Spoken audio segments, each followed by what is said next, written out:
NABH 6th edition, Chapter 1, Access, Assessment and Continuity of Care. പത്താമത്തെ standard AAC 10 ഇത് continuity of കെയറിനെ കുറിച്ചാണ് ഇവിടെ സംസാരിക്കുന്നത്. ആദ്യം നമ്മൾ പേഷ്യൻറ്റിന് വേണ്ടുന്ന ഇൻഫർമേഷൻസ് കിട്ടുന്നതിനെക്കുറിച്ച് സംസാരിച്ചു, പിന്നീട് അസസ്മെൻറ്റുകളെക്കുറിച്ച് സംസാരിച്ചു, ഇൻവെസ്റ്റിഗേഷനുകളെക്കുറിച്ച് സംസാരിച്ചു. ഇപ്പോൾ ഈ ഒരു സ്റ്റാൻഡേർഡിൽ 10th സ്റ്റാൻഡേർഡിൽ നമ്മൾ കണ്ടിന്യൂഷൻ ഓഫ് കണ്ടിന്യൂസ് കെയർ എന്നതിനെക്കുറിച്ചാണ് AAC 10 patient care is continuous and multi disciplinary എന്നതാണ് ഈ ഒരു സ്റ്റാൻഡേർഡിൻ്റെ പേര്. ഇതിൽ 8 ഒബ്ജക്റ്റീവ് എലമെൻറ്റ്സ് ചേർന്നതാണ് ഈ ഒരു സ്റ്റാൻഡേർഡ്. ഈ 8 ഒബ്ജക്റ്റീവ് എലമെൻറ്റ്സിൽ 5 കമ്മിറ്റ്മെൻറ്റ് കാറ്റഗറിയിൽപ്പെട്ട ഒബ്ജക്റ്റീവ് എലമെൻറ്റ്സ് ഉണ്ട്, ഒരു കോർ ഒബ്ജക്റ്റീവ് എലമെൻ്റ് ഉണ്ട്, ഒരു അച്ചീവ്മെൻറ്റ് ഉണ്ട്, ഒരു എക്സലൻസ് ഉണ്ട്. ഇപ്പോൾ സ്വാഭാവികമായിട്ടും ഒരു കോറും 5 കമ്മിറ്റ്മെൻറ്റും ചേർത്ത് 6 എണ്ണം കമ്പൽസറി നമ്മൾ പഠിക്കേണ്ടതുണ്ട്. ദെൻ ബാക്കി 2 എണ്ണം നമുക്ക് കൂടെ ചേർത്ത് പഠിക്കാം, ഫ്യൂച്ചറിൽ ഉപകരിക്കപ്പെടും. ഈ ഒരു സ്റ്റാൻഡേർഡ് നമ്മൾ കേട്ടതുപോലെ patient care is continuous and multidisciplinary എന്ന് പറഞ്ഞതിൽ എന്തൊക്കെയാണ് നമ്മൾ ശ്രദ്ധിക്കേണ്ടത്? നമ്മുടെ പേഷ്യൻറ്റിൻ്റെ ഹോസ്പിറ്റലിലുള്ള കെയറിൻ്റെ എല്ലാ ഘടകങ്ങളിലും എല്ലാ ഘട്ടങ്ങളിലും നമ്മൾ എന്ത് ചെയ്യണം? ഒരു ക്വാളിഫൈഡ് ഇൻഡിവിജ്വൽ ഐഡൻറ്റിഫൈ ചെയ്യപ്പെട്ടിട്ടുണ്ടാവണം റെസ്പോൺസിബിൾ ആയിട്ട്.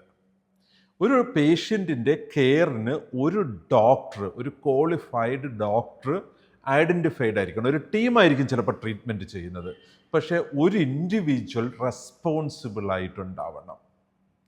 അതുപോലെ നമുക്ക് ഈ ഒരു ഓർഗനൈസേഷനകത്ത് ഏതൊക്കെ ഡിപ്പാർട്ട്മെൻറ്റൽ ട്രീറ്റ്മെൻറ്റ് കണ്ടിന്യൂ ചെയ്താലും അതെല്ലാം തന്നെ പരസ്പരം കോർഡിനേറ്റ് ചെയ്യപ്പെട്ടിട്ടുണ്ടാവണം. ഈ റെസ്പോൺസിബിൾ പേഴ്സൻ്റെ അറിവോടുകൂടി സജഷനോടുകൂടി ആയിരിക്കണം ഈച്ച് ആൻഡ് എവരി ഡിപ്പാർട്ട്മെൻറ്റിലെ ട്രീറ്റ്മെൻറ്റ് നടക്കേണ്ടത്. സോ പേഷ്യൻ്റ് കെയർ ഇൻറ്റേർണലി കൃത്യമായും കോർഡിനേറ്റ് ചെയ്യപ്പെടണം.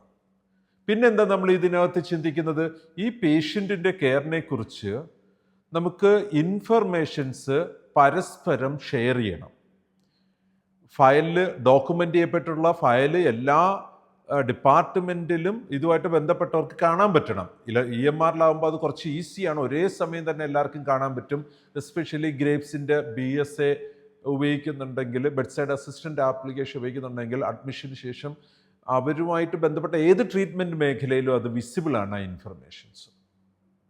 പിന്നെ ഈ ഓർഗനൈസേഷനകത്ത് ഒരു കൃത്യമായ ഹാൻഡ് ഓവർ കമ്മ്യൂണിക്കേഷൻ ഉണ്ടായിരിക്കണം. നമ്മൾ സാധാരണ ഹോസ്പിറ്റലുകളിൽ ഒരു ഡ്യൂട്ടി ഹാൻഡ് ഓവർ ചെയ്യാറുണ്ട്, നേഴ്സസ് ഹാൻഡ് ഓവർ ചെയ്യുന്നുണ്ട്, ഇനി ആ ഒരു വാർഡ് ഡോക്ടേഴ്സ് ഉണ്ടെങ്കിൽ അവർ ഡ്യൂട്ടി ഹാൻഡ് ഓവർ ചെയ്യുന്നുണ്ട്.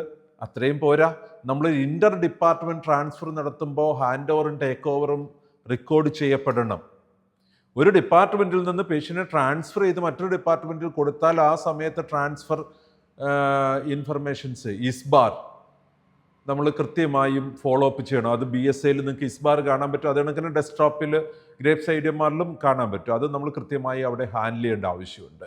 മാത്രമല്ല, നമ്മൾ ഏതെങ്കിലും ഒരു ക്രോസ് റെഫറൻസിന് വേണ്ടിയിട്ടോ ഒരു ഇൻവെസ്റ്റിഗേഷന് വേണ്ടിയിട്ടോ അല്പസമയം കൂടുതൽ മറ്റൊരു ഡിപ്പാർട്ട്മെൻറ്റിലേക്ക് മൂവ് ചെയ്യുന്നുണ്ടെങ്കിൽ പേഷ്യൻ്റ് കണ്ടീഷൻസ് കൃത്യമായും, പ്രത്യേകിച്ച് ക്രിട്ടിക്കൽ കെയറിൻ്റെ കാര്യത്തിലേക്ക് കൃത്യമായും ഇൻഫോം ചെയ്യേണ്ട ആവശ്യമുണ്ട്. പേഷ്യൻറ്റിൻ്റെ ഇൻറ്റേർണൽ ട്രാൻസ്ഫറിനെ കുറിച്ച് പറയുമ്പോൾ അത് വളരെ കൃത്യമായ സേഫ്റ്റി പ്ലാൻ ഉണ്ടാവണം. ഒരു പേഷ്യൻറ്റിനെ ഇപ്പോൾ മറ്റൊരു ഡിപ്പാർട്ട്മെൻറ്റിലേക്ക് അയക്കുന്നു, ഇപ്പം ICUയിൽ നിന്ന് ഡയാലിസിസിലേക്ക് അയക്കുമ്പോൾ ഏതെങ്കിലും ഒരു അറ്റൻഡറുടെ കയ്യിൽ ട്രോളി തള്ളാനായിട്ട് ഈ പേഷ്യൻറ്റിനും കൊടുത്ത് വിടുകയല്ല ചെയ്യേണ്ടത്. റെസ്പോൺസിബിൾ നേഴ്സ് കൃത്യമായും കമ്മ്യൂണിക്കേറ്റ് ചെയ്ത് അവിടെ ചെന്നാൽ ഡിലേ ഇല്ല എന്ന് ഉറപ്പ് വരുത്തി നമ്മൾ ആ ഒരു പേഷ്യൻ്റ് ട്രാൻസ്ഫർ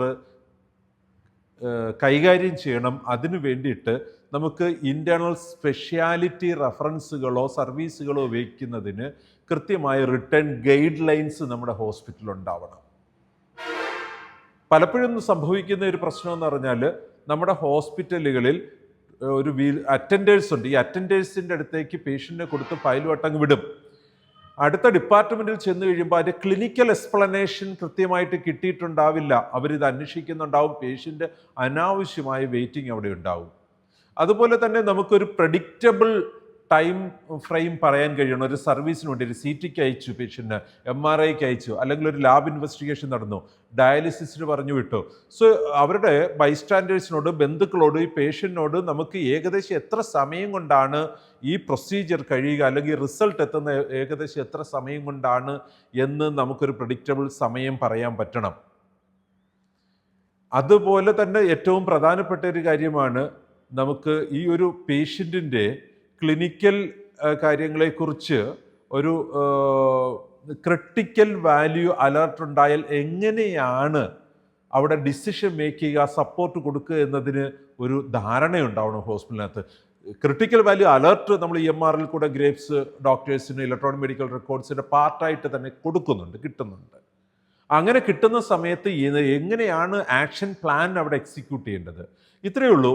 നമ്മുടെ സ്റ്റാൻഡേർഡ് 10 ഓവറാൾ ആ ഒരു പേഷ്യൻ്റ് അഡ്മിറ്റ് ചെയ്ത് അകത്ത് ട്രീറ്റ്മെൻറ്റ് എങ്ങനെ കണ്ടിന്യൂ ചെയ്യണം, അത് ഓരോ ഡിഫറെൻറ്റ് ഡിപ്പാർട്ട്മെൻറ്റിലും സ്പെഷ്യാലിറ്റിയിലും പേഷ്യൻറ്റിനെ ഹാൻഡ് ഓവർ ചെയ്യുമ്പോൾ എന്ത് ചെയ്യണം, അങ്ങനെയുള്ള വിശദമായ 8 ഒബ്ജക്റ്റീവ് എലമെൻറ്റുകളിൽ കൂടെയാണ് ഈ ഒരു സ്റ്റാൻഡേർഡ് കടന്നു പോകുന്നത്. നമുക്കത് ഡീറ്റെയിൽഡായിട്ടൊന്ന് പഠിക്കാം.